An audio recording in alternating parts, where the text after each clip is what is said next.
Hello guys, today I like to share with you how I was successful in propagating a miniature rose plant in a self-watering planter. So I started propagating some of the rose cuttings in self-watering planters indoors, and if you see, these are some of the rose cuttings I have started in self-watering planters. If you are new to my channel and like to know how to do a self-watering planter, I have given a detailed description of how to do a self-watering planter in the description box.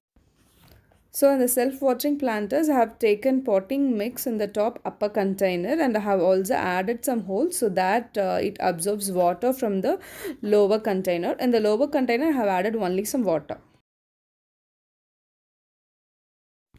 If you see, this is the miniature rose cuttings what we have started before 2 weeks.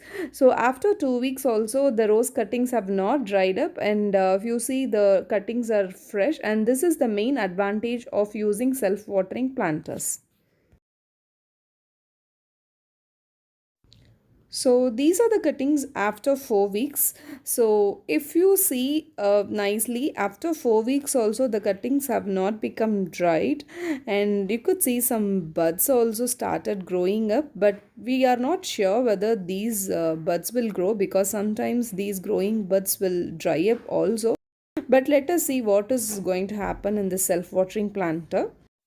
Also, I like to say I have added some cinnamon powder and sprinkled some cinnamon powder while I was starting my rose cuttings, because the cinnamon will act as an antifungal agent and it will prevent the spread of fungal infection.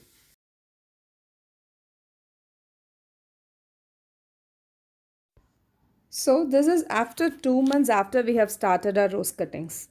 If you see, you could see well developed root systems. As it is a transparent container, the roots are very evident and clear, and you could also see very well developed shoot system. Also see how healthy the plant is. Also one thing, so all these 4 weeks I have kept these cuttings only in indoors in an east facing window where I get very good sunlight. Maintaining the self-watering planter is very easy because I'm not doing anything other than changing the water weekly once. It is right time to add some liquid fertilizers because it has given both roots and new leaves. So now I'm going to add some 1 or 2 drops of liquid fertilizers in the lower container where we have added water. And this is the other rose cutting what we have propagated, and in this very small roots have come.